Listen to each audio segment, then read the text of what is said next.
Hi friends, old is கோல்டுன்ற பழமொழிக்கு ஏற்ற மாதிரி ஒரு 10 வருஷம் பழமையான வீடை இப்பயும் புதுமையாகவே கொண்டு வந்திருக்கோங்க சேலுக்கு. ஆற்று மணலையும் தன்னோட சொந்த தேவைக்காகவும் கட்டப்பட்ட வீடு தாங்க இது. நம்ம வீடு எங்கே அமைஞ்சிருக்குன்னா திண்டுக்கல் மெயின் சிட்டியான ஈவிஆர் சாலை அசோக் நகரில் தாங்க அமைஞ்சிருக்கு. மெயின் ரோட்லேருந்து 6 அடி பாதையை தன்னோட சொந்தமாக வச்சு வெறும் 30 அடியிலேயே மெயின் ரோட்லேருந்து அமைஞ்சிருக்குங்க. மொத்தம் 3 வீட்டை தனக்கு சொந்தமாக வச்சுருக்க இந்த வீடு மாத வாடகையா நமக்கு 15,000 கொடுத்துட்ருக்குங்க. இப்போ நம்ம பார்த்துட்டு இருக்கிறது மாடியில் இருக்க வீடு தாங்க. கீழே 2 வீட்லேயுமே வாடகைக்கு குடியிருக்காங்க. பழைய வீட்டுக்கு என்றைக்குமே தனி மவுசு இருக்குங்க.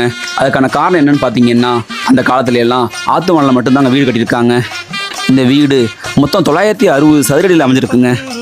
வருமானம் தரக்கூடிய இந்த அழகான வீட்டுக்கு வீட்டோட ஓனர் கேட்குற விலைன்னு பார்த்தீங்கன்னா மொத்தத்துக்கு 60 லட்சம் தாங்க.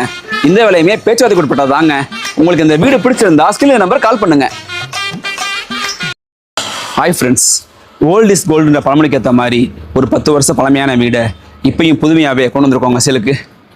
ஆற்று மணலையும் தன்னோட சொந்த தேவைக்காகவும் கட்டப்பட்ட வீடு தாங்க இது. நம்ம வீடு எங்கே அமைஞ்சிருக்குன்னா திண்டுக்கல் மெயின் சிட்டியான ஈவிஆர் சாலை அசோக் நகரில் தாங்க அமைஞ்சிருக்கு. மெயின் ரோட்லேருந்து 6 அடி பாதையை தன்னோட சொந்தமாக வச்சு வெறும் 30 அடியிலேயே மெயின் ரோட்லேருந்து அமைஞ்சிருக்குங்க. மொத்தம் 3 வீட்டை தனக்கு சொந்தமாக வச்சுருக்க இந்த வீடு மாத வாடகையா நமக்கு 15,000 கொடுத்துட்ருக்குங்க. இப்போ நம்ம பார்த்துட்டு இருக்கிறது மாடியில் இருக்க வீடு தாங்க. கீழே 2 வீட்லேயுமே வாடகைக்கு குடியிருக்காங்க. பழைய வீட்டுக்கு என்றைக்குமே தனி மவுசு இருக்குங்க. அதுக்கான காரணம் என்னன்னு பார்த்தீங்கன்னா, அந்த காலத்துல எல்லாம் ஆற்று மணலில் மட்டும்தாங்க வீடு கட்டியிருக்காங்க. இந்த வீடு மொத்தம் 960 சதுரடியில் அமைஞ்சிருக்குங்க. வருமானம் தரக்கூடிய இந்த அழகான வீட்டுக்கு வீட்டோட ஓனர் கேட்குற விலைன்னு பார்த்தீங்கன்னா மொத்தத்துக்கு 60 லட்சம் தாங்க. இந்த விலையுமே பேச்சுவார்த்தைக்கு உட்பட்டது தாங்க. உங்களுக்கு இந்த வீடு பிடிச்சிருந்தா ஸ்கிரீன் நம்பர் கால் பண்ணுங்க.